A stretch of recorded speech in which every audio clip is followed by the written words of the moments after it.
আসসালামু আলাইকুম প্রিয় লিসেনার্স, আশা করছি আপনারা সবাই ভালো আছেন।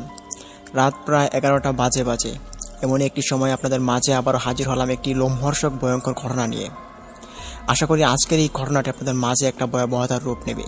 তাই অনুরোধ থাকবে আজকের এই ঘটনাটি কোনো রকম স্কিপ না করে পুরোটা শোনার চেষ্টা করুন। আমি আশা করি আজকের ঘটনাটি আপনাদের কাছে অনেক ভালো লাগবে। চলুন এবার দেরি না করে আমরা আমাদের সেই ভয়ঙ্কর ঘটনাতে চলে যাই। লিসেনার্স, এই মুহূর্তে আপনাদের মাঝে আমি যে স্টোরিটি শেয়ার করব সেই স্টোরিটি একটি পৌরাণিক ঘটনা। উক্ত ঘটনাটির ঘটনাস্থল হচ্ছে সিলেট জেলার হাকালুকি হাওর জুড়ে। এই হাকালুকি হাওর জুড়ে আগেকার মানুষ দেখে থাকতো যে এই হাওরের আশপাশ দিয়ে অনেক পরীর মতো কিছু মানুষ বিশেষ তারা হাঁটাচলা করত। অনেক মানুষ ওই রাস্তার সাইডে অনেক কিছু দেখতেও পেত। খুব ভয়ানকভাবে এগুলো রাস্তার মধ্যে বিচরণ করে থাকতো। এগুলো মানুষ দেখার পর অনেক মানুষ ওখানে ভয়ে যেত না, এবং অনেক মানুষই ওখানে খুব বাজেভাবে আহত নিহত, অনেক মানুষের সঙ্গে অনেক খারাপ ঘটনা ঘটে গিয়েছে। এই ঘটনাটি থেকে আপনাদের মাঝে একটি বিশেষ ঘটনা নিয়ে এসেছি। ঘটনাটি যখন ঘটে যায় তখনকার সময়কাল হচ্ছে 1991 সাল। আমরা জানি যে তখনকার সময়ে বাংলাদেশে বিদ্যুৎ ছিল না, বেশ অন্ধকার আচ্ছন্ন ছিল পুরোটা বাংলাদেশ। তখন স্বাধীনতার পর যখন ওই বিদ্যুৎ নিয়ে কাজ করা হচ্ছিল তখন মানুষের ঘরে এখনও বিদ্যুৎ আসেনি। মানুষ কপিবাতি বা ল্যাম্প এরকম কিছু ব্যবহার করত, আগুন দ্বারা তারা চলাফেরা করত। তখন ওই হাকালুকি হাওরের পাশে একজন জেলের বাড়ি ছিল, যে জেলেটা প্রতিদিন ওই হাকালুকি হাওর থেকে মাছ মারত এবং ওই মাছগুলো নিয়ে সে বাজারে বিক্রি করে থাকতো। তখন সে প্রতিদিন ওই মাছ মারতো, মাছ মেরে নিয়ে বাজারে বিক্রি করতো। তার সঙ্গে প্রতিদিন ওই পৌরাণিক ঘটনাগুলো ঘটতো। সে দেখতে পেত যে ওই হাওরের পাশ দিয়ে রমণীর মতো কিছু একটা বসে থাকে, এমনকি তাকে ডাকাডাকিও করে, এরকমটা সে দেখতে পায়। এরকম ঘটনাগুলো যখন তার সঙ্গে ঘটে সে তখন খুব ভয় পেত। তার ওখান দিয়ে রাত্রিবেলা তো যেতই না, এবং দিনের বেলা ওখানে মাছ মারতে যেত। তো তার এক গ্রাম রাত্রিবেলা যেতেই হতো ওখানে। তার কারণ হচ্ছে ওই রাত্রিবেলা যদি সে জাল না পাতে ওই হাওরে, তারপর কিন্তু সকালবেলা সে ওখানে মাছ পাবে না। এর কারণে সে ওখানে রাত্রিবেলা যেতে হবে। প্রতিদিনের মতো সে ওখানে যায় তার জালগুলো নিয়ে সে জাল টানা শুরু করে দেয়। জাল পাততে থাকে আস্তে আস্তে করে। যখন ওই হাওরের মাঝখানে চলে যায় সে নৌকা নিয়ে, তখনই দেখতে পায় যে তার নৌকার পিছনে কেউ একজন বসে আছে। কিন্তু অবাক করার বিষয় ছিল যে সে নৌকা নিয়ে একাই গিয়েছিল। অনুমান করতে পারে যে নৌকার পিছনে কেউ একজন বসে আছে। নৌকাটা আস্তে আস্তে হেলাচ্ছে দুলাচ্ছে। এটা সে অনুভব করতে পেরে সে এক নজর পিছন দিকে তাকালো। তাকে দেখতে পারে যে নৌকাতে কেউ নেই। মনের ভুল ভেবে সে আবারও জাল পাতা শুরু করে এবং লাঠি দ্বারা ওই জালগুলো বেঁধে দিচ্ছে। তার কাছে এই ঘটনাটা আবারও মনে হলো যে নৌকার পিছনে কেউ একজন বসে আছে। আবারও তাকালো, কিছু পায়নি। লাস্ট যখন সে জালগুলো সবগুলো পেতে দিল হাওরে, যখন সে বাড়ির দিকে রওনা দিবে তখন পিছন দিকে ঘুরে দেখতে পারে যে এখানে একজন মহিলা বসে আছে। দেখে সে একটু ভয় পায় এবং ভয় পেয়ে ওখানে বসে পড়ে নৌকাতে। আস্তে করে ডাক দিয়ে বলেন যে, আপনি কে? মহিলাটি কোনো শব্দ করে না। কয়েকবার জিজ্ঞেস করার পর মহিলাটি বলে উঠল যে, আমাকে চিনবেন না, আপনি আমাকে সাইডে নামিয়ে দিয়ে আসেন। তখন তিনি ভয় পেয়ে আস্তে আস্তে করে নৌকাটা চালাতে থাকলেন এবং ওই সুন্দর রমণীটার দিকে তাকিয়ে দেখছেন যে এটা কি হতে পারে। কিন্তু এটাকে চিনার মতো ওনার কোনো সাধ্য নেই। উনি ভাবছেন যে এটা কোনো অস্বাভাবিক বিষয় হতে পারে। আস্তে আস্তে করে নৌকা বাইছেন। ওই হাওরের শেষ কিনারা আসার পর হঠাৎ ওই অবয়বটা সে গায়েব হয়ে যায়। দেখতে পেরে সে তাড়াতাড়ি করে নৌকাটা সাইডে ভিড়িয়ে বাড়িতে চলে আসে। বাড়িতে এসে সব ঘটনা খুলে বলে। বাড়িতে এই ঘটনা শোনার পর বলেছে, এরকমটা প্রায় সময় হয়ে থাকে, এখানে পৌরাণিক ঘটনা ঘটে। যেটা আজকে তোমার সঙ্গে ঘটেছে এটা হয়তো ভালোভাবে ঘটে গিয়েছে, এটা খারাপও হতে পারতো যদি তুমি তার কোনো ক্ষতি করতা। এ না হয়ে গেল প্রথম সাবজেক্ট। দ্বিতীয়বার আরও একজন জেলে সে ওখানে মাছ মারতে যায়। তখন ওখানে একটা ছোট ঘর বাঁধা হয়েছিল, যে ঘরের মধ্যে দুজন মানুষ পাহারাদার ছিল। তাদের পাহারার যে দায়িত্বটা ছিল ওটা হচ্ছে যে হাওরের পাশে একটা বড় রকমের পুকুর ছিল। ওই পুকুরের যে মাছগুলো ছিল ওই মাছগুলো কিন্তু মানুষ চুরি করে নিয়ে যেত রাত্রিবেলা, যার কারণে তাদেরকে পাহারাদার হিসেবে ওখানে রাখা হয়। ওখানের যে মাচাটা ওটা অনেকটা ছিল ওই যে আগের দিনের মানুষ যেভাবে আর কি পানির উপরে ঘর বাঁধত, এবং ওই ঘরের মধ্যে যে দুইটা জানালা, তারপর কাঠ দিয়ে মাচা বাঁধা হয় এরকম আর কি। তো সুপারি গাছের যে অংশটা থাকে ওইটা দিয়ে আর কি পালা গাড়া হয়, ওইটার মধ্যে তারা থাকে রাত্রিবেলা।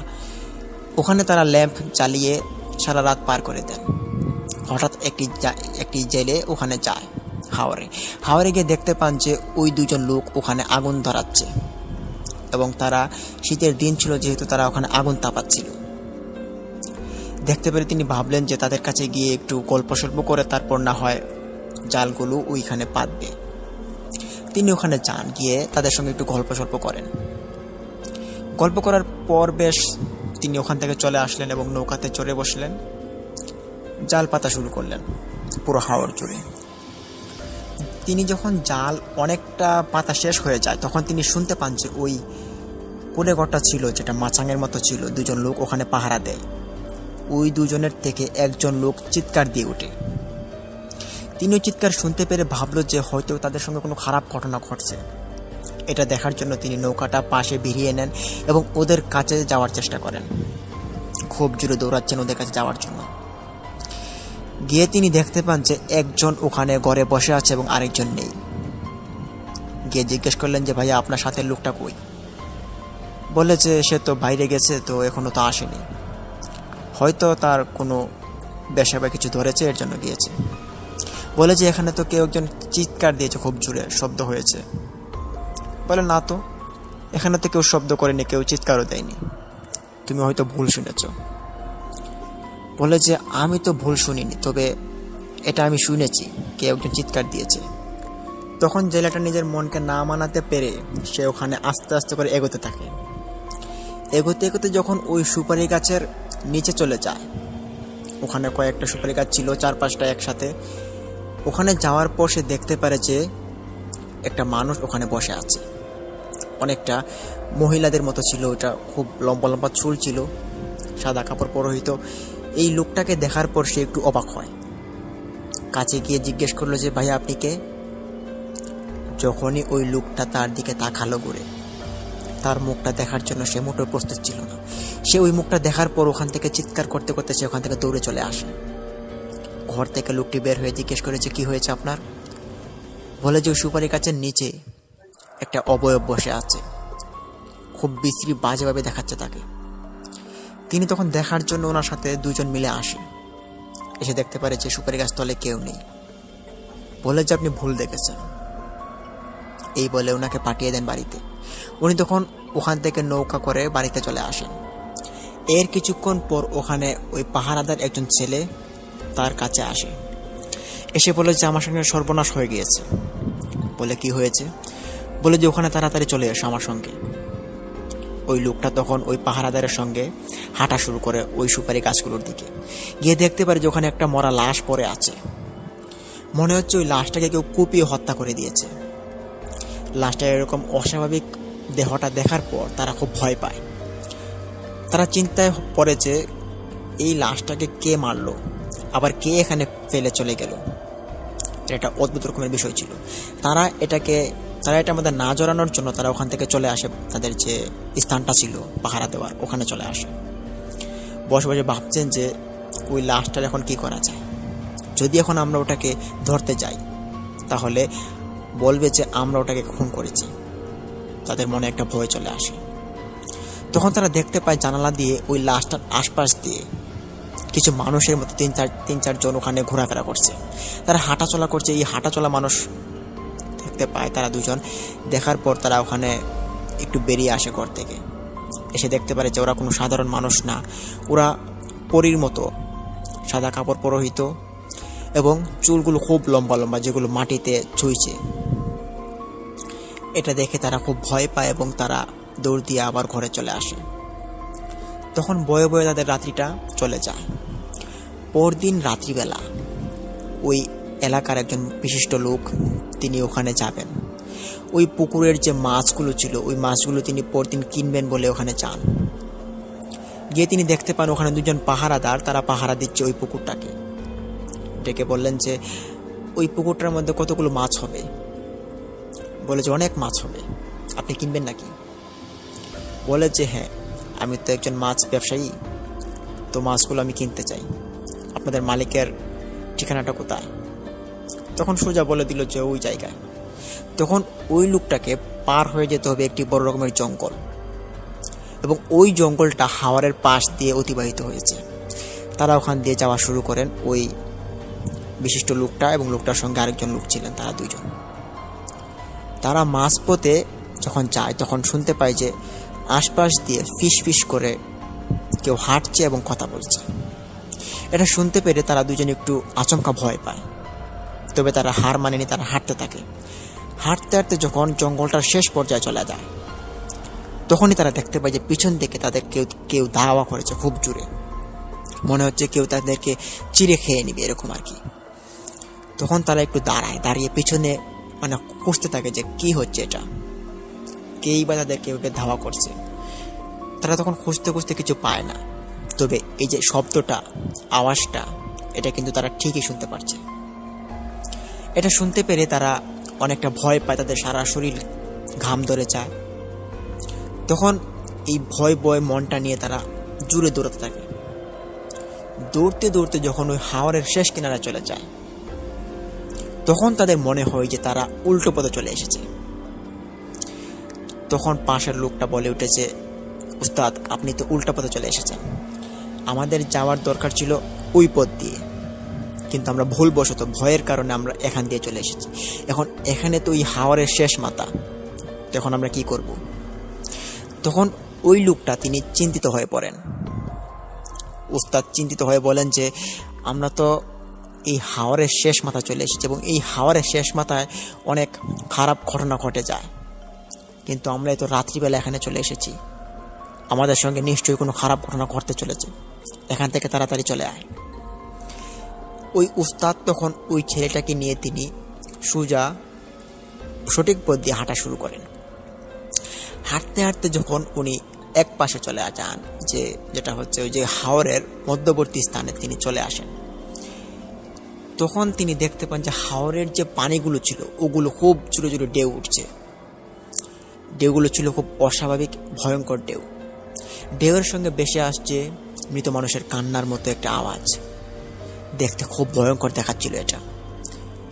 ওনারা এটা কানে নেয়নি, তারা পাত্তা না দিয়ে তারা ওখান থেকে হাঁটা শুরু করেন। হাঁটতে হাঁটতে তারা ওখান থেকে অনেকটা পথ এগিয়ে আসেন এবং সঠিক পথ দিয়ে তারা অতিবাহিত হয়। যখন তারা আগের মতো ওই চৌরাস্তার মধ্যে এসে পড়ে, জঙ্গলের ভিতর আর কি, ওই জঙ্গলটা ছিল একটা চৌরাস্তা বিশিষ্ট। চৌরাস্তায় আসার পর তারা ওখানে আবারও এলোমেলো হয়ে পড়ে। তারা দেখতে পারে যে তাদের মাথা মানে চরকিয়ে উঠছে, তাদের মাথা ঘোরাচ্ছে, কোন পথ দিয়ে যাবে কোন পথ দিয়ে না যাবে এটা তারা বুঝতে পারছিল না। তখন পাশে থাকা ছেলেটি বলল যে আমরা চলেন এদিকে যাই, কেননা আমরা এখান দিয়ে আসছি, ডানে দিয়ে আসছি, এখন আমরা উত্তর দিয়ে যাই।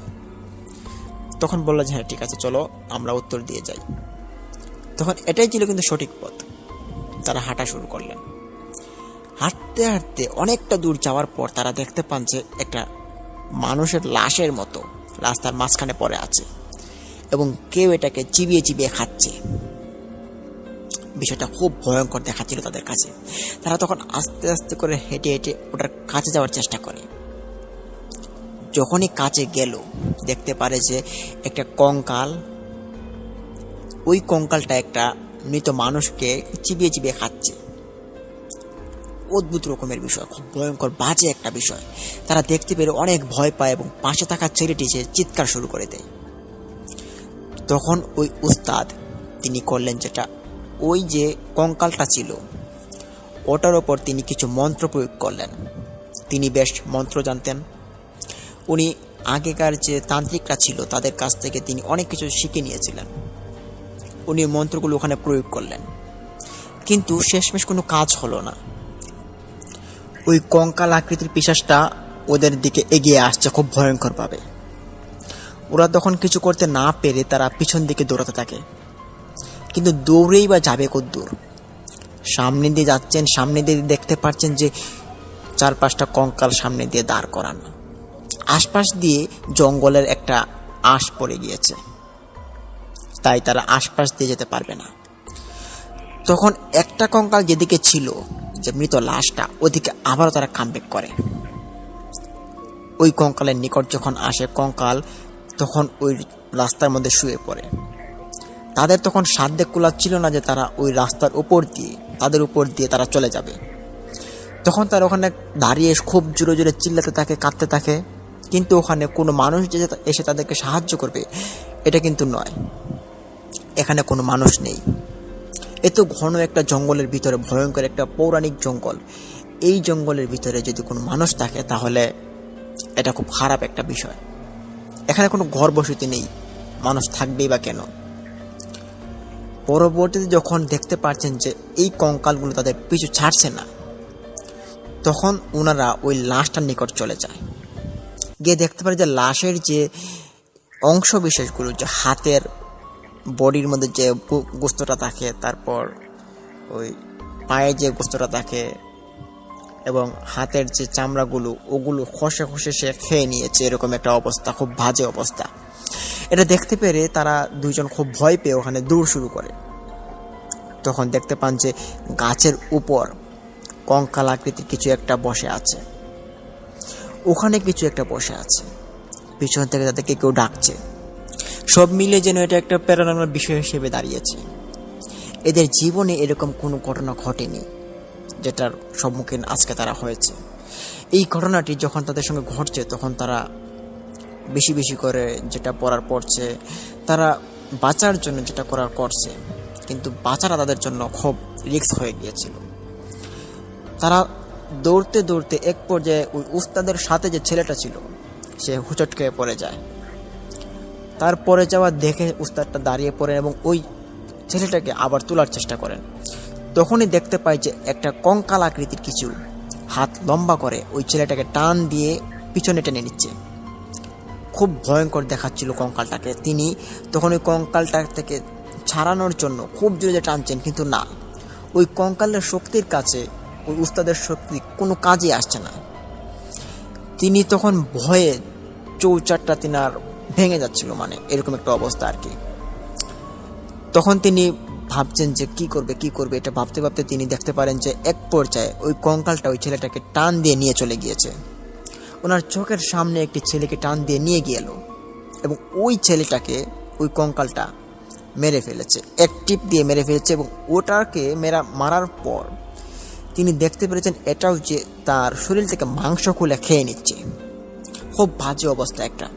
তিনি ওখান থেকে দৌড়ে পালিয়ে তিনি বেঁচে যান। পরদিন যখন সকালবেলা ওই ছেলের বাবাকে গিয়ে সব কিছু খুলে বলেন, গ্রামবাসীদেরকে খুলে বলেন, তারা সবাই আসেন ওটা দেখার জন্য। এসে দেখতে পান যে ওখানে ছেলেটা পড়ে আছে, তবে তার শরীরে কোনো রকমের আঘাত নেই, কোনো রকমের, মানে ওনার মতে ছিল যেটা শরীর থেকে মাংস খুলে খুলে খাচ্ছে, কিন্তু না, তার মাংস খুলে খায়নি, বাট তাকে মেরে ফেলেছে। ওটা সবাই দেখতে পেরে সবাই ভাবে যে এটা কোনো পিশাচের কাজ হবে, যেটা রাত্রিবেলা এরকম কাজটা করেছে। তারপর যথারীতিভাবে ওই ছেলেটাকে বাড়িতে নিয়ে আসা হয়, দাফন কাফন সব কিছু সম্পন্ন করা হয়। এর পরবর্তীতে আরও কয়েকজন মানুষের সেম একইভাবে ঘটনাগুলো আর কি ঘটে গিয়েছিল খুব ভয়ঙ্করভাবে। এই ঘটনাটি আপনাদের মাঝে এখন যে আমি শেয়ার করলাম, এই ঘটনাটি এখানে সীমাবদ্ধ নয়। এই ঘটনাটি আরও অনেকটা পার্ট জুড়ে রয়েছে। এরই মধ্যে থেকে একটি ঘটনা আমাদেরকে হাবিব ভাই তিনি পাঠিয়েছেন।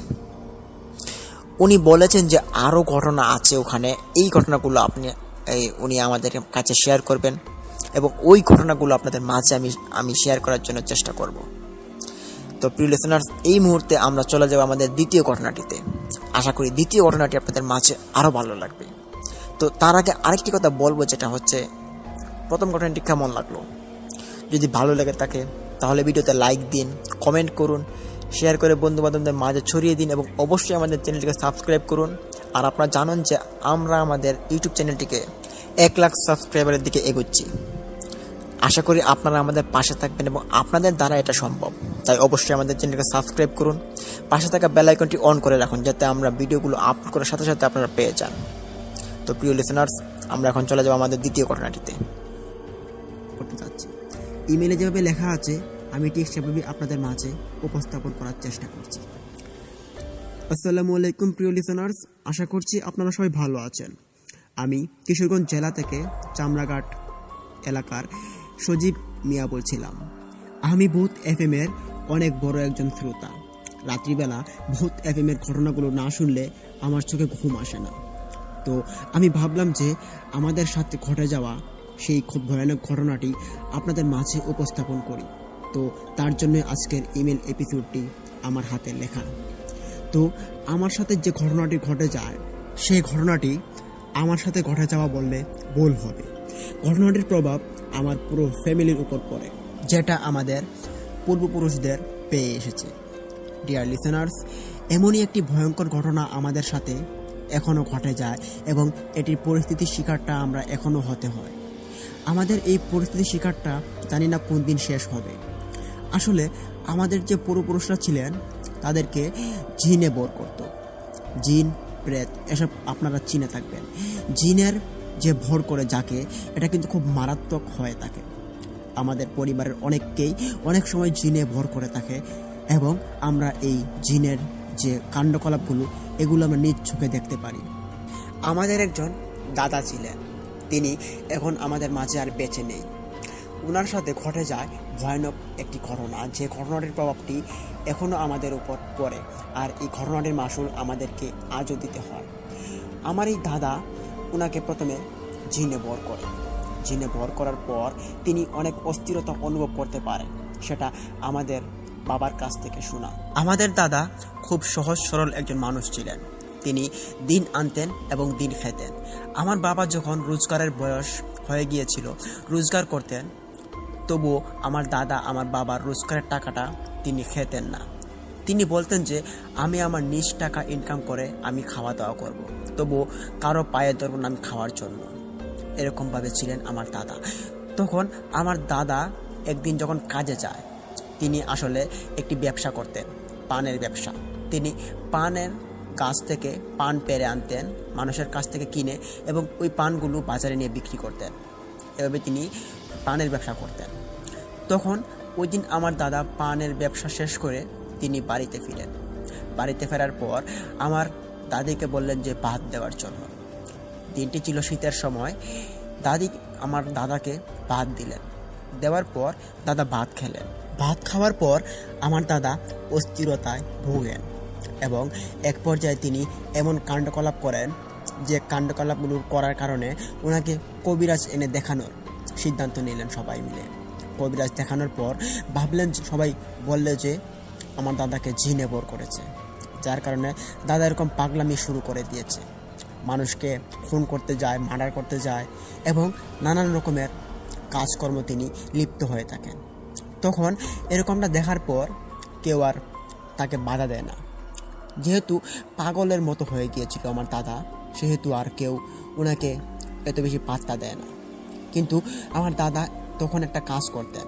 তিনি এমন বিপর্যয়ের অবস্থার মধ্যে তিনি ছোট ছোট গাছের মধ্যে গলার মধ্যে দড়ি বেঁধে ওই গাছের মধ্যে ফাঁসি দিতেন এবং তিনি আত্মহত্যা করার জন্য মেতে উঠতেন।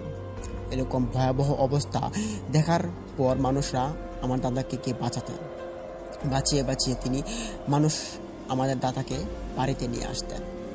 আমার দাদার 4 জন ছেলে এবং 3 জন মেয়ে। 4 জন ছেলের মধ্যে আমরা সবাই আছি, আমরা ভাই বোন অনেকজনই এখন আছি। আমাদের ফ্যামিলিটা অনেকটা বড় হয়ে গিয়েছে। আমাদের দাদার এই কার্যকলাপটা ছিল খুব ভয়ানক। লাস্ট আমার দাদা একটা গাছের মধ্যে ফাঁসি নিয়ে তিনি আত্মহত্যা করেন এবং ওই গাছটার মধ্যে আত্মহত্যা করার পর ওই গাছটাকে এখনও আর কাটা হয় না। এবং আমার দাদার এই কাণ্ডকলাপগুলো আমাদের জীবনের কাল হয়ে দাঁড়িয়েছে আজ। আমরা এখন শান্তিমতে ঘুরতে পারি না, শান্তিমতে কেউ বসবাস করতে পারি না। আমাদের যে গোষ্ঠীবর্গ রয়েছে সেই গোষ্ঠীবর্গর এক এক দিন এক একজনের ছেলেকে নাতিকে জিনে বর করেই যায়। এতটা জিনে ভর করে যা মারাত্মক লেভেলের হয়ে থাকে। যখন আমাদের গোষ্ঠীর কারো জিনে ভর করে তখন তাকে দেখে বোঝা যায় যে সে মনে হয় আর বাঁচবে না, সে মনে হয় মরে যাবে। এরকম অবস্থা করে ফেলে, চোখ একবারে উল্টা করে দেয় এবং মাথা ঘুরিয়ে ঘুরিয়ে মাটিতে পড়ে যায়। খুব ভয়ানক অবস্থা সৃষ্টি হয় যখন আমাদের গোষ্ঠীর কোনো মানুষকে জিনে ধরে।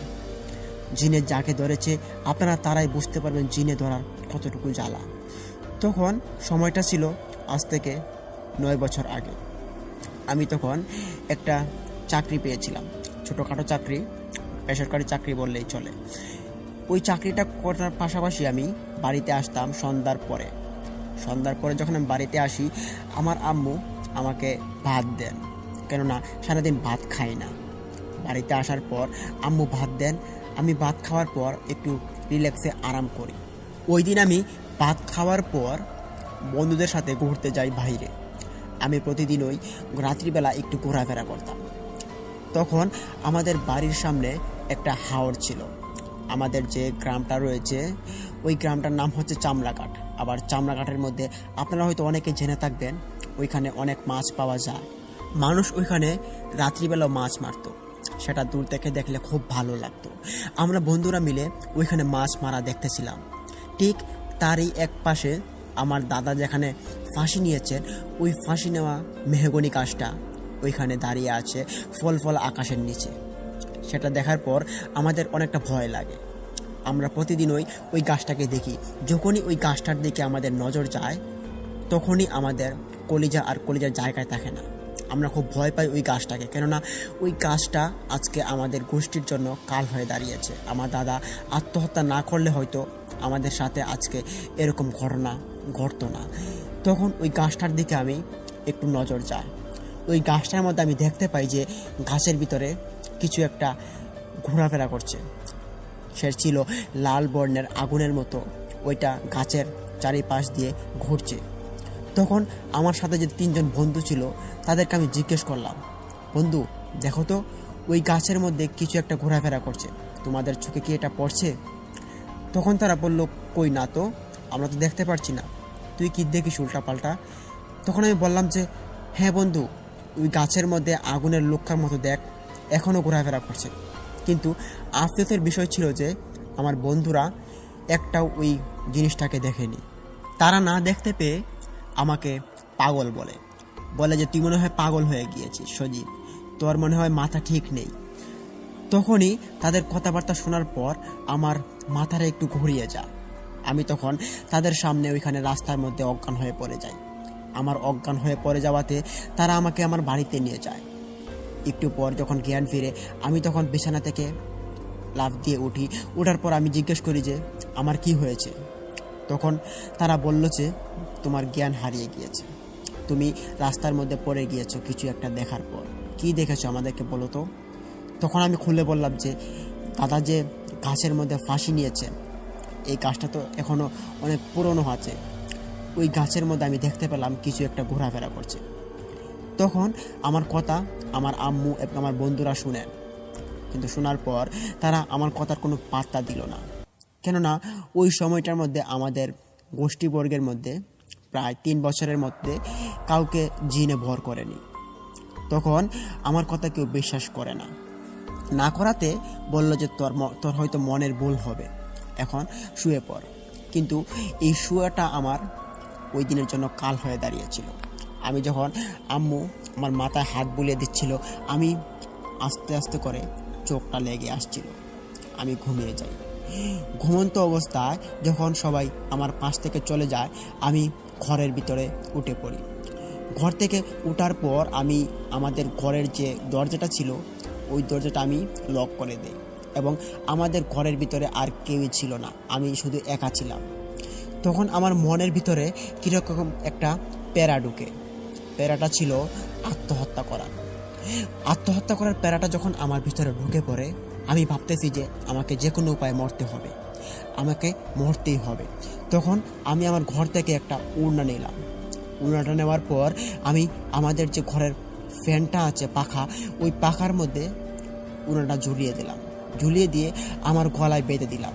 তবে আফসোসের বিষয় ছিল আমি তখন আত্মহত্যা যে করলে নিচে একটা চেয়ার দিতে হয়, সেই চেয়ারটা আমি দিতে ভুলে যাই। তখন আমি ওই চেয়ারটা দেইনি এবং আমি আত্মহত্যা করতে পারছিলাম না। কিন্তু আমার মনে যাচ্ছিল যে আমি যে কোনো উপায়ে আমার আত্মহত্যা করে মারা যেতে হবে, যে কোনো উপায়ে ইমিডিয়েটলি মারা যেতে হবে। তখন এরকম চিন্তাভাবনা আমার মাথা থেকে পড়ছিলই না।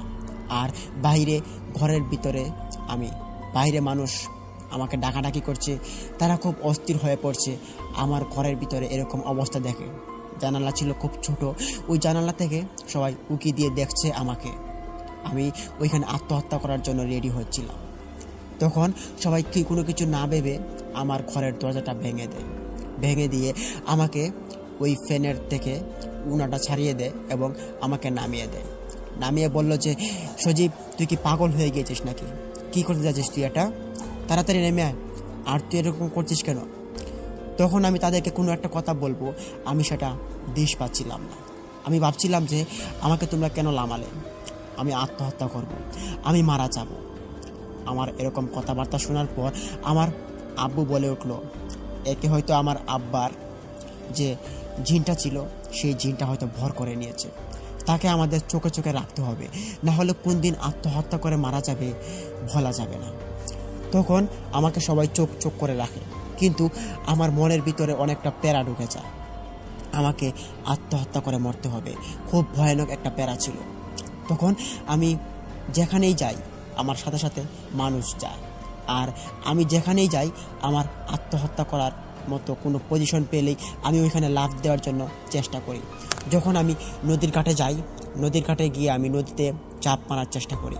আমি নদীতে 2-1 ঝাঁপও দিয়ে দিই, তবে পিছনে মানুষ থাকার কারণে আমাকে বাঁচিয়ে নেয়। এভাবে আমার সাথে ভয়ঙ্কর কিছু দিন অতিবাহিত হয়। আমার খুব অবস্থা সিরিয়াস হয়ে পড়ে, শরীরের অবস্থা খুব নার্ভাস হয়ে পড়ে আমার। তখন আমার আব্বু কোনো এক কবিরাজ এনে আমাকে তিনি ঠিকঠাক করালেন। আমার কাছ থেকে না হয় জিনটা চিরতরে বিদায় নিল, তবে আমার যে গোষ্ঠীবর্গ রয়েছে তাদের কাছ থেকে যে বিদায় নেবে তার কি গ্যারান্টি রয়েছে?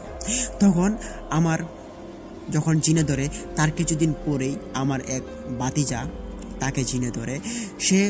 তার বয়স হবে প্রায় 11 থেকে 12 বছর, কিন্তু 11 থেকে 12 বছর বয়সী একটা ছেলে কী বা বুঝে, সে আত্মহত্যা করার জন্য আমার মতো পাগল হয়ে গিয়েছে। এতটাই পাগল যে তাকে মরতেই হবে। এটা দেখার পর তার বাবা মা খুব ভয় পায় এবং সবাই আন্দাজ করি যে আমার দাদার যে জিনটা ভর করেছিল সেই জিনটা হয়তো আমাদের গোষ্ঠীর মানুষকে এখন ভর করছে। আমাদের কোনো উপায়ে সেই অবস্থা থেকে বাঁচতে হবে। তখন আমার আব্বু এবং চাচারা মিলে সিদ্ধান্ত নিলেন কোনো একজন ভালো কবিরাজ এনে আমাদের পরিবারের এবং আমাদের গোষ্ঠীর সকল মানুষকে কিছু একটা বন্ধনে আবদ্ধ করবেন, যাতে করে আমাদের কোনো মানুষকে আর জিনে ভর না করে।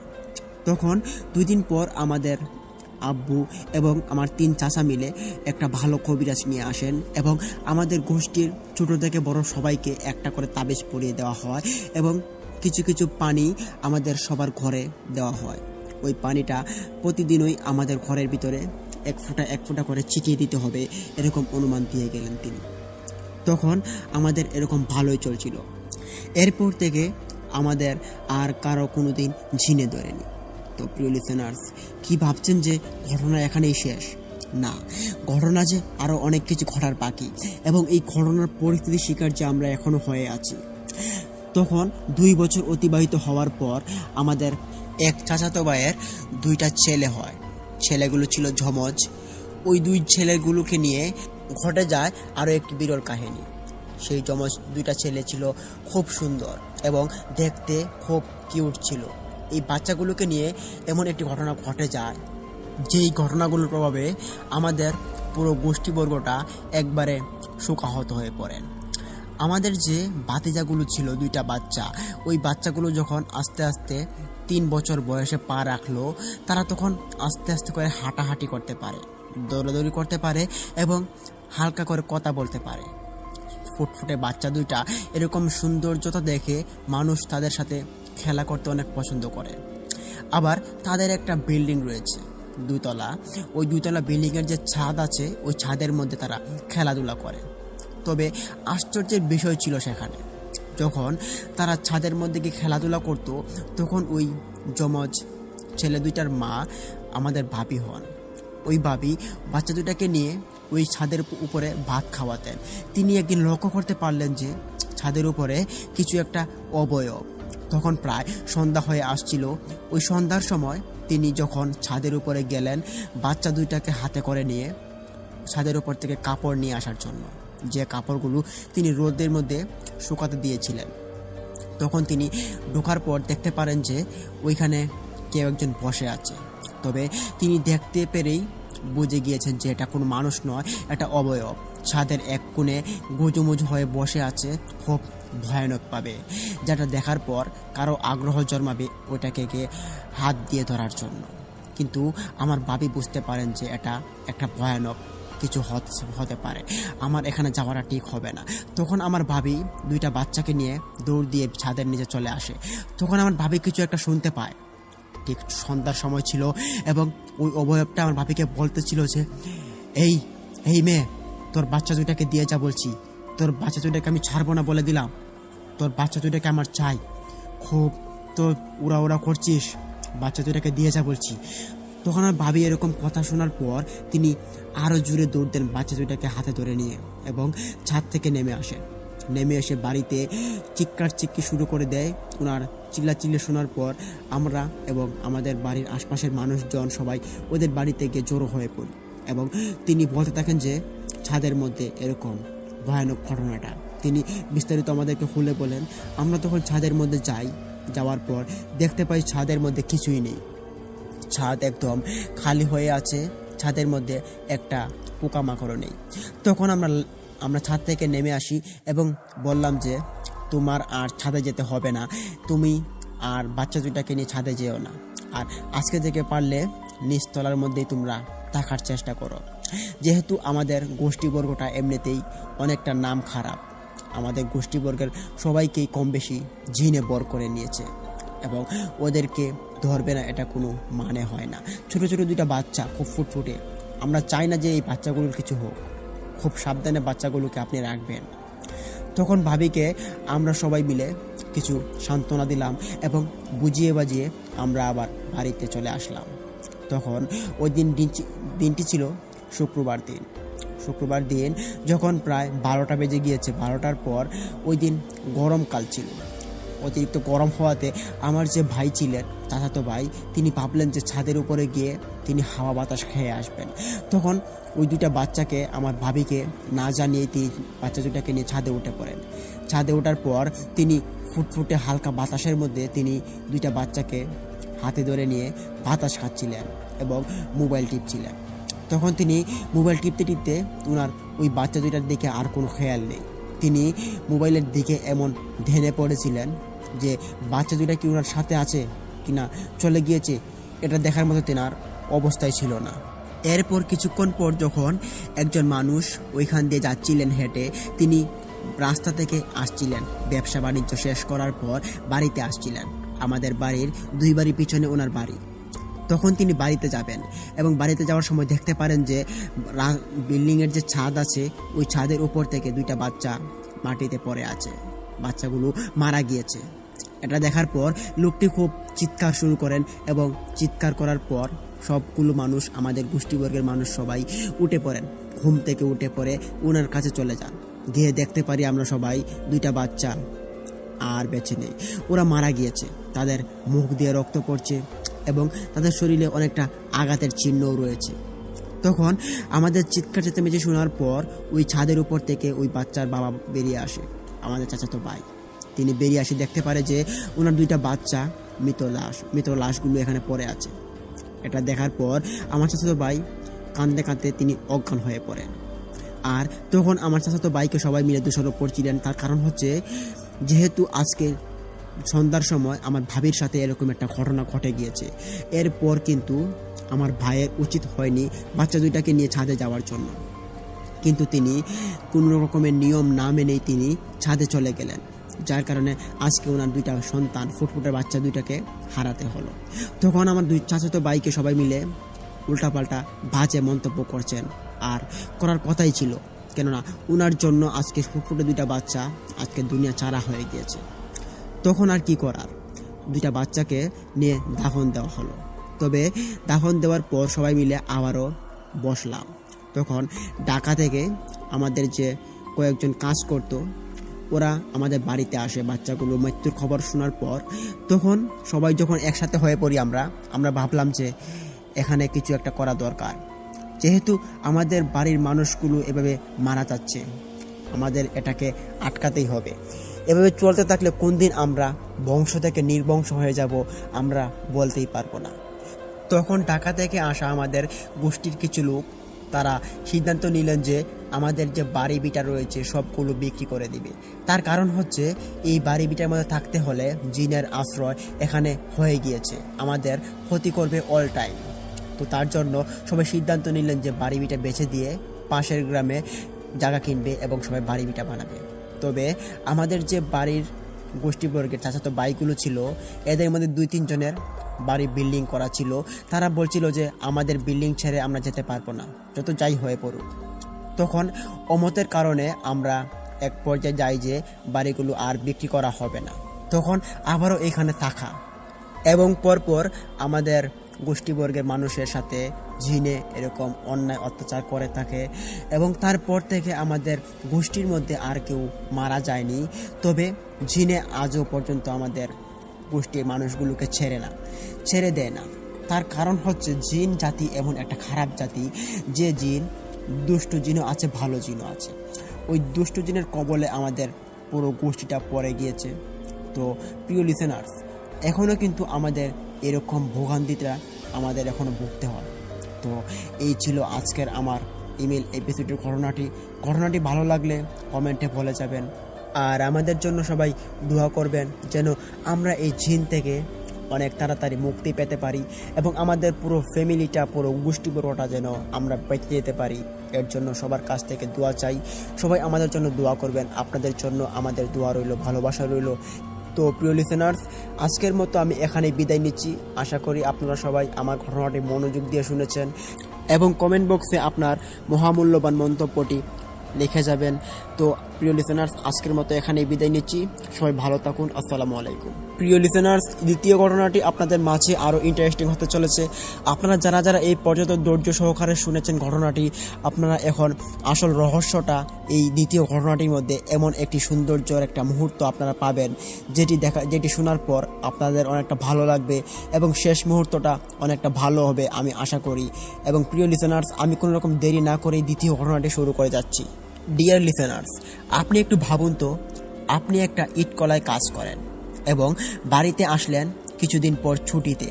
ওই ছুটিতে আসার পর আপনি একটা তেঁতুল গাছে গিয়ে তেঁতুল খাওয়ার জন্য আপনি উঠে পড়লেন এবং ওই তেঁতুল গাছ থেকে আপনাকে কেউ একজন ধাক্কা দিয়ে ফেলে দিল। এরপর থেকেই আপনার জীবনের প্রথম আপনার অন্যরকম অনুভূতি হতে থাকলো। তখন আপনি কি করবেন, আপনি কি ভাববেন? হ্যাঁ প্রিয় লিসেনার্স, এরকমই একটি ভয়ঙ্কর ঘটনা আপনাদের মাঝে করতে যাচ্ছি। যে ঘটনাটি ঘটে যায় আমাদের মানিক ভাইয়ের সাথে। আমাদের মানিক ভাই অত্যন্ত সহজ সরল একজন মানুষ। তিনি ইট কলায় কাজ করেন শীতের বেলায় এবং গরমের সময় তিনি ধান ক্ষেত চাষ করেন। শীতের সিজনের মধ্যেও তিনি কিছু ধান ক্ষেত চাষ করেন। তবে গরমের যে সিজনটা আসে তখন তিনি চাষটা বেশি করেন, কেননা তখন ওনার ইট কলার কাজ নেই।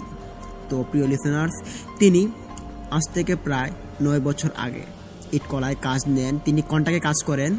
ওনারা কাজ করে যে তাদের কাজের ধরনটা ছিল এমন যে 6 মাস কাজ করবে, তারা একবারে কন্ট্রাক্টে টাকা নিয়ে নেবে, 70,000 80,000 টাকা করে নিয়ে নেয় এবং 6 মাস কি 7 মাস তারা ওইখানে কাজ করে তাদের দিন কাটিয়ে দেয়। তো প্রিয় লিসেনার্স, ওই মানিক ভাই তিনি এরকম একজন লোক ছিলেন, খুব ভালো মনের মানুষ। তিনি ইট কলায় কাজ করতেন, মাঝে মধ্যে তিনি ছুটিতে বাড়িতে আসতেন। খুব ভালো মনের মানুষ হওয়াতে আমাদের সঙ্গেও তিনি খুব ভালো করে মেলামেশা করতেন, চলাফেরা হাসি ঠাট্টা সব কিছু তিনি করতেন, ঠিকঠাক ছিল। তবে একদিন তিনি অন্যরকম একটু মোড় ঘুরিয়ে নেন। তিনি বাড়িতে আসেন। আসার পর ওনার স্ত্রী বললেন যে আমাদের পুরান বাড়িতে একটা তেঁতুল গাছ আছে, ওই তেঁতুল গাছটা থেকে আপনি তেঁতুল পাড়ে নিয়ে আসেন। তখন ওনার স্ত্রীর কথা শোনার পর তিনি তেঁতুল গাছে গেলেন তেঁতুল পাড়ার জন্য এবং তিনি গেলেন একা গেলেন। ওনার সাথে একটা মেয়ে ছিল, ওনার মেয়ে, বয়স প্রায় 5 থেকে 6 বছর হবে। ওই মেয়েটাকে সাথে করে নিয়ে তেঁতুল গাছের নিচে চলে গেল। যাওয়ার পর তিনি তেঁতুল গাছে উঠলেন লাফিয়ে লাফিয়ে। ওঠার পর মানিক ভাই আস্তে আস্তে করে তেঁতুল পাড়ছিলেন। তেঁতুল পেরে প্রায় ব্যাগটা একবারে ভরে দিয়েছেন। এতটাই ভরেছে তিনি আর ওই ব্যাগটাকে তুলে নিতে পারছে না। তখন ওই ব্যাগটা মানিক ভাইয়ের কোমর থেকে ছিঁড়ে পড়ে যায়। ছিঁড়ে পড়ে যাওয়ার পর মানিক ভাই দেখতে পারে যে তেঁতুলগুলো সব মাটিতে ছড়িয়ে ছিটিয়ে গিয়েছে। এতটাই ছড়িয়ে ছিটিয়েছে যে এগুলো খুব কাদার মধ্যে কিছুটি পড়েছে এবং কিছুগুলো মাটির উপরে আছে। তখন মানিক ভাই খুব দ্রুত নামার চেষ্টা করে। তিনি নামার জন্য এতটাই দ্রুত করে ফেলেন, যার কারণে তিনি তেঁতুল গাছের উপর থেকে সোজা একবারে মাটিতে পড়ে যান। মাটিতে পড়ে যাওয়ার পর মানিক ভাইয়ের কোমরের হাড় একটা ভেঙে যায়। তিনি মাটিতে হাড় ভেঙে যাওয়াতে তিনি খুব জোরে জোরে চিৎকার করতে থাকে এবং ওনার চিৎকার শোনার পর মানুষ এসে জড়ো হয়। জড়ো হওয়ার পর দেখতে পান যে মানিক ভাইয়ের কোমরের হাড় একটা ভেঙে গিয়েছে এবং ওনার পিঠের পিছনে একটা হাড়ের সাদা অংশ দেখা যাচ্ছে। তখন সবাই ভাবলো যে মানিক ভাইয়ের খুব বড় রকমের অসুবিধা হয়ে গিয়েছে, তাড়াতাড়ি হাসপাতাল নিয়ে যেতে হবে। এরপর মানিক ভাইকে হাসপাতাল নিয়ে যাওয়া হয়। মানিক ভাইকে হাসপাতাল নিয়ে যাওয়ার পর হাসপাতালে যখন ওনাকে শুয়ে দেওয়া হয় বেডের মধ্যে, তখন মানিক ভাইয়ের স্ত্রী দেখতে পান মানিক ভাইয়ের পিঠের মধ্যে কিছু একটা হাতের ছাপ রয়েছে, যে হাতের ছাপটা খুব ভয়ানক দেখাচ্ছিল। মানিক ভাইয়ের স্ত্রী এটা দেখার পর তিনি খুব ভয় পায় এবং মানিক ভাইকে ডেকে বললেন যে আপনার পিছনে যে হাতের ছাপটা এটা কিসের? তখন মানিক ভাই বললেন যে আমি তো বুঝতে পারছি না, তবে আমার সারা শরীর খুব ব্যথা করছে এখন। তারপর মানিক ভাইয়ের স্ত্রী আর কোনো রকম কথা বললেন না। তিনি ওনার স্বামীকে রিল্যাক্স হতে দিলেন এবং তিনি চিন্তা করতে থাকেন যে অন্য মানুষকে নিয়ে। বললেন যে আমার স্বামীর পিঠের মধ্যে পিছনে একটা হাতের ছাপ, যেটা কিনা খুব ভয়ানক দেখাচ্ছে, একটা পিশাচের হাতের ছাপের মতো কালো রঙের। এটা খুব ভয়ানক, কোনো কারণ তো অবশ্যই আছে। তিনি আজকে তেঁতুল গাছে উঠেছেন এবং ওই তেঁতুল গাছ থেকে পরে ওনার হাড়ের একটা অংশ ভেঙে দেন, ওনার কোমরের হাড়টি। তো তিনি কিন্তু পরে গিয়েছেন, এটা কিন্তু এমনিতেই পড়ে যায়নি। ঠিক দুপুরবেলা তিনি যখন প্রায় 12টা বাজে, তখন তিনি তেঁতুল গাছের মধ্যে উঠেছিলেন। আর তখন তেঁতুল গাছের মধ্যে কিন্তু জিন, প্রেত এবং নানান রকমের উল্টাপাল্টা জিনিস ওইখানে বসে থাকে। আবার তেঁতুল গাছের মধ্যে এরকমটা বসে থাকার কাহিনীটা অহরহ ঘটে যায়। কিন্তু মানিক ভাই ওই সময় কিন্তু ওই তেঁতুল গাছের মধ্যে গিয়ে উঠে পড়েন এবং তিনি বিপদে পড়েন। তখন মানিক ভাইকে বাড়িতে নিয়ে আসা হয়। তখন আস্তে আস্তে মানিক ভাই সুস্থ হয়ে ওঠেন। তো প্রিয় লিসেনার্স, কী ভাবছেন? মানিক ভাই সুস্থ হওয়া যাওয়াটা কি এটা কি ঘটনা এখানে শেষ হয়ে যাবে? না, ঘটনা যে এখন শুরু হতে চলেছে। ঘটনার মূল ইন্টারেস্টিং জায়গাটা আপনাদের মাঝে এখন উন্মোচিত হতে চলেছে। তো ধৈর্য সহকারে আপনারা শুনুন, অনেকটা কিছু বুঝতে পারবেন। মানিক ভাইকে যখন বাড়িতে নিয়ে আসা হয়, তখন তিনি অন্যরকম একটা শক্তি পেয়ে যান। ওনার চোখে নানান রকমের জিনিস ধরা পড়ে। তিনি দেখতে পান অনেক কিছু, তবে তিনি হাঁটতে পারছেন না। ওনার ঘরের ভিতরে যদি কোনো কিছু প্রবেশ করত, তাহলে উনি বুঝতে পারতেন যে কিছু একটা ঘরে প্রবেশ করেছে। হয়তো আপনারা হয়তো জেনে থাকবেন যে বুবা নামক একটি প্রেত রয়েছে, যেটা আমাদের অনেকের ঘরেই এটা প্রবেশ করে থাকে। ওই বুবাটা যখন মানিক ভাইয়ের ঘরের ভিতরে প্রবেশ করত, তখন তিনি বুঝতে পারতেন এবং বলতেন যে ঘরের ভিতরে কেউ প্রবেশ করেছে। তিনি পাগলের মতো হয়ে যেতেন এবং কথাবার্তা বলতেন। মানিক ভাইয়ের এরকম কথাবার্তা শোনার পর অনেকেই অনেকটা ভয় পেত এবং অনেকটা উন্মোচিত হতো। কেননা অহরহ মানুষের মধ্যে তিনি কীরকম একজন মানুষ হয়ে উঠলেন, যার কারণে তিনি সব রকম জিনিস দেখতে পান এবং ওইগুলো যে দেখতে পান এগুলো কিন্তু খুব সত্য ছিল, যা প্রমাণিত হয়েছিল। এই বিষয়টি আপনারা বুঝতে পারবেন। এবং এরই মধ্যে আরও একটি মানিক ভাইয়ের বিষয়ে কথা বলবো, যে মানিক ভাই যখন তিনি 1 বছর অতিবাহিত করেন ওনার কোমর ভাঙা অবস্থা নিয়ে, তখন তিনি যখন সুস্থ হয়ে পড়েন, তখন রাস্তার মধ্যে একটু করে হাঁটাচলা করতে পারেন। এবং তিনি বেশি একটা হাঁটাচলা করতে পারতেন না, কোমরের যে হাড়টা ভেঙেছিল সেটা খুব মারাত্মকভাবে ভেঙেছিল। তখন তিনি মানুষের সাথে উল্টাপাল্টা কথাবার্তা বলতেন, তবে ওনার কথার মধ্যে কোনো লাইন কাট ছিল না, তবে লাইন কাট ছিল, তবে সেটা মানুষ বুঝতে পারতো না ওনার কোনো কথাই। তখন মানুষ ওনাকে ট্রোল করতো, ওনাকে পাগল বলে ডাকতো, বলতো পাগলা মানিক, পাগলা মানিক, পাগলা মানিক বলতে বলতে মানুষ সবাই ওনাকে এক নামে বানিয়ে ফেললো যে পাগলা মানিক। দেখলেই মানুষ ডাক দিত পাগলা মানিক, পাগলা মানিক, পাগলা মানিক। ওনাকে বলতে বলতে ওনার যে ছেলে মেয়ে ছিল ওদেরকেও মানুষ সবাই বলতো যে পাগলা মানিকের ছেলে, পাগলা মানিকের মেয়ে। তখন মানিক ভাই খুব হতাশ এবং হতভম্ব। তার কারণ হচ্ছে মানিক ভাইয়ের যতটুকু সূক্ষ্ম জ্ঞান ছিল সেই জ্ঞানে তিনি পাগলের কোনো কাতারেই পড়ে না, তবে ওনার যে উল্টাপাল্টা লক্ষণ তিনি দেখতে পান সেইটা কিন্তু মানুষের কাছে একটা পাগলের আখ্যা দিতে বাধ্য করেছে।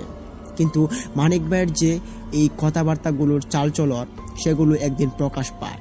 সেটা বলতে গেলে আজকে যেতে হবে আজকে থেকে 6 বছর আগের ঘটনাটিতে। 6 বছর আগে মানিক ভাই একটি রাস্তার মধ্যে পাশে বসে আছেন, তবে তিনি কোনো দোকানের সামনে বসতে পারতেন না। সবাই ওনাকে পাগল বলে খেপাতো এবং তিনি রাস্তার মধ্যেই তিনি বেশিরভাগ বসে থাকতেন। এবং যে রাস্তাটার মধ্যে তিনি বসে থাকতেন সেই রাস্তার সাইডে একটা টমটম নামক একটি গাড়ি, ওই গাড়ি রাখা হতো।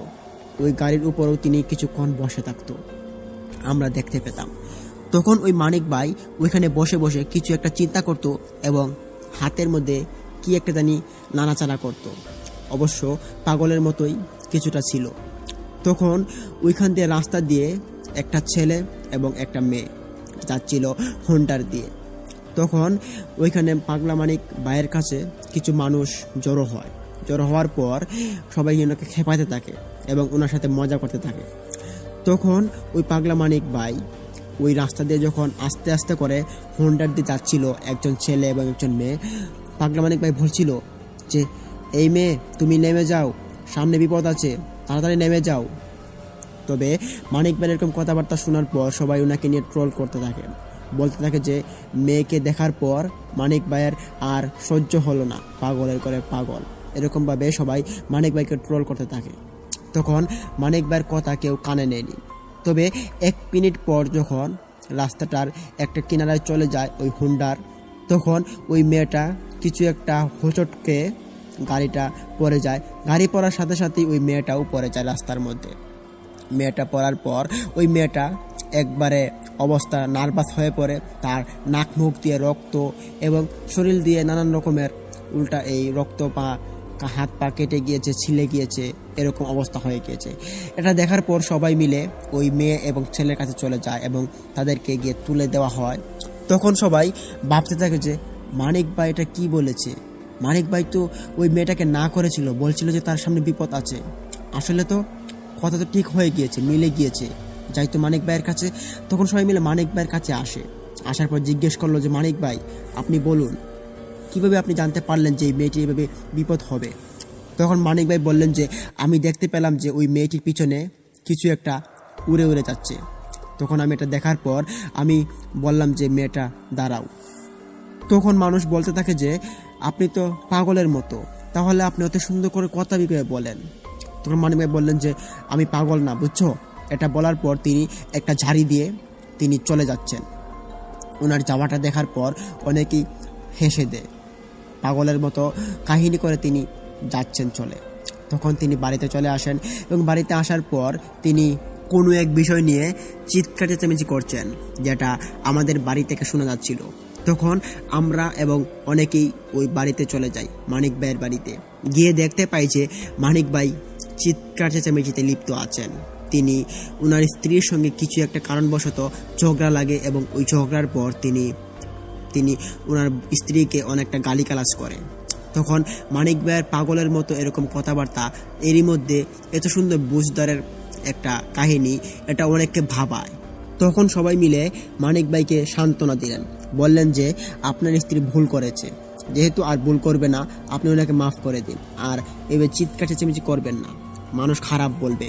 মানুষ বুঝিয়ে দেওয়ার পর মানিক ভাই বুঝলেন, বোঝার পর তিনি ঘরে চলে গেলেন। তবে ওই দিন রাতে ঘটে যায় আরও একটি বিরল কাহিনী, যে কাহিনীটি রীতিমতো আমাদের এলাকার সবাইকেই অবাক করতে বাধ্য করেছে। তার কারণ হচ্ছে ওই রাত্রিবেলা যখন প্রায় 1টা বেজে গিয়েছে। তখন আমাদের গ্রামের সকল মানুষই কিন্তু কম বেশি ঘুমিয়ে গিয়েছে, প্রায় ঘুমানোর কথাই, কেননা আমাদের যে গ্রামটা আছে ওই গ্রামটা মানুষ সহজেই ঘুমিয়ে পড়ে 9টা 10টা বাজতেই। তখন মানিক ভাই রাস্তা দিয়ে যাচ্ছিলেন, আমাদের বাড়ির পিছন দিক দিয়ে যাচ্ছিলেন, কেউ একজন অনুভব করতে পারে এবং এটা সকালবেলা আমরা জানতে পারি। তবে রাত্রিবেলার ঘটনাটা আপনাদের মাঝে শেয়ার করি। রাত্রিবেলা যখন মানিক ভাই ঘর থেকে বের হয়ে যান, তখন তো ওনার উদ্দেশ্য ছিল যে কোনো একটা খারাপ কিছু। ওনার স্ত্রীকে তিনি বলে বের হন যে, এই আমি এখন যাচ্ছি এক জায়গায়, আমার সাথে যাবি কি? তখন ওনার স্ত্রী বললেন যে, রাত্রি হয়েছে, 1টা বাজে, কোথায় যাইবা? তখন মানিক ভাই বললেন যে, একজন মানুষকে বাঁচাতে হবে, তাড়াতাড়ি চলে আয়। তখন মানিক ভাইয়ের স্ত্রী বললেন যে, কি বলছো উল্টাপাল্টা, কাকে বাঁচাইবা তুমি? আবার তোমার পাগল, মাথা নষ্ট হয়ে গিয়েছে মনে হয়, তোমার পাগল হয়ে যাচ্ছ তুমি। তখন মানিক ভাই বলল যে, চুপ কর বেয়াদব, তুই এসব কি উল্টাপাল্টা কথা বলিস? এরকম কথাবার্তা বলার পর মানিক ভাই তিনি বাড়ি থেকে বেরিয়ে আসেন এবং বেরিয়ে আসার পর তিনি উদ্দেশ্য রওনা দেন যে ওইখানে যাওয়ার জন্য, যেখানে একজন মানুষ বিপদে পড়ে আছেন। উনি কি জানতে পারলেন সেটা বড় বিষয় না, তবে তিনি যে কাজটা করেছেন সেটা হচ্ছে বড় বিষয়। তিনি চলে গেলেন ওইখানে, আমাদের বাড়ির দক্ষিণ পাশ দিয়ে অনেকটা হেঁটে যেতে হয়, ওইখানে প্রায় 10-12 মিনিটের মতো সময় লাগে। মানিক ভাই ওই রাস্তা দিয়ে একা একা হেঁটে যাচ্ছেন। হেঁটে যাওয়ার পর মানিক ভাই যখন একটা শ্মশানে চলে যান, এবং ওই শ্মশানটা ছিল হিন্দুদের ওইখানে লাশ পোড়ানো হতো, এবং ওই লাশ পোড়ানোর পাশে একটা বাউন্ডারি ছিল। ওই বাউন্ডারির মধ্যে কিছু কিছু মেহগনি গাছ ছিল। ওই গাছগুলো এমন অবস্থায় ঝুলন্ত আছে যে ওই গাছগুলোর মধ্যে সহজেই কেউ আত্মহত্যা করতে পারবে, যেমন কেউ ফাঁসি দিতে পারবে। তখন ওইখানে একটি মেয়ে ফাঁসি দিতে যায়। তখন রাত্রি প্রায় 1টা কি 1:30 বাজে। মানিক ভাই ওই শ্মশান ঘাটে চলে যান রাত্রিবেলা। গিয়ে তিনি ওই মেয়েটাকে দেখতে পান যে মেয়েটা ফাঁসির জন্য তৈরি হচ্ছে খুব ভয়ঙ্করভাবে। তখন ওই মানিক ভাই দৌড়ে যান এবং ওই মেয়েটাকে ওইখান থেকে ছুটিয়ে আনার পর তিনি মেয়েটাকে বোঝান। তখন মানিক ভাইয়ের এরকম কথাবার্তা শোনার পর ওইখানে একটা ঘর ছিল, যে ঘরটাতে 3-4 জন মানুষ বসবাস করত। ওই মানুষগুলো বেরিয়ে আসার পর দেখতে পান যে মানিক ভাইয়ের সাথে একটি মেয়ে, এবং ওই মেয়েটার হাতে ফাঁসি দেওয়ার একটি দড়ি, যে দড়িটা দিয়ে মেয়েটি আত্মহত্যা করতে যাবে।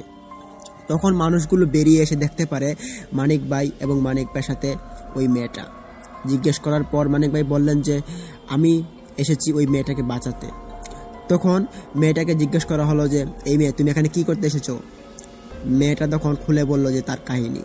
মেয়েটা বলছে যে, আমার খুব খারাপ লাগছে, আমার খুব ভালো লাগছে না, আমার ভিতরটা জ্বালাতস করছে। আমার বয়ফ্রেন্ড আমাকে ছেড়ে চলে গেছে, তার আজকে অন্য একটা মেয়ের সাথে বিয়ে হবে, আমি সেটা মানতে পারবো না, আমি আত্মহত্যা করে মারা যাব। তখন ওইখানে থাকা মানুষগুলো মেয়েটাকে একটা চর দিলেন, চর দিয়ে বললেন যে, এই বেয়াদব মেয়ে, তুমি কি বলছো উল্টাপাল্টা? বয়ফ্রেন্ড আরেক মেয়েকে বিয়ে করবে বলে তুমি আত্মহত্যা করবে? সাহস কত বড় হলো, তোমার বাড়ি কোথায়? তখন মেয়েটিকে চিনতে পারিনি আমাদের গায়ের কোনো মানুষই, কারণ ওই মেয়েটি বাড়ি ছিল আমাদের গায়ের 2 গ্রাম পিছনে। যে এই মেয়েটা এসেছিল এখানে আত্মহত্যা করার জন্য, যেহেতু এখানে একটা শ্মশান ঘাট, মেয়েটা ছিল হিন্দু পরিবারের, তো হিন্দু হওয়াতে সে ভাবলো যে শ্মশান ঘাটের মধ্যে যেহেতু সে মৃত্যুবরণ করলে তাকে ওইখানে শ্মশানে পোড়ানো হবে, সেই ভেবে সে এখানে এসে আত্মহত্যা করার জন্য প্রস্তুতি নেয়।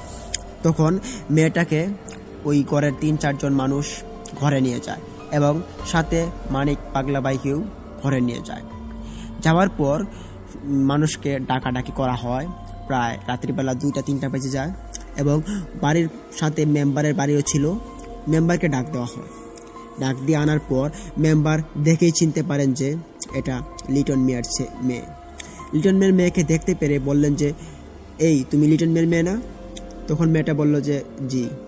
তখন বলল যে, তুমি এত রাত করে এখানে কি করো? তখন মেয়েটা সব কিছু খুলে বলার পর মেম্বার ওই লিটন মিয়াকে ফোন করলেন। ফোন করার পর লিটন মিয়া তাড়াতাড়ি করে চলে আসলেন। আসার পর দেখতে পান যে ওনার মেয়ে আত্মহত্যাকারীর মতো বসে আছেন। তখন ওনার মেয়েকে 2-3টা চর দিয়ে বাড়িতে নিয়ে যান।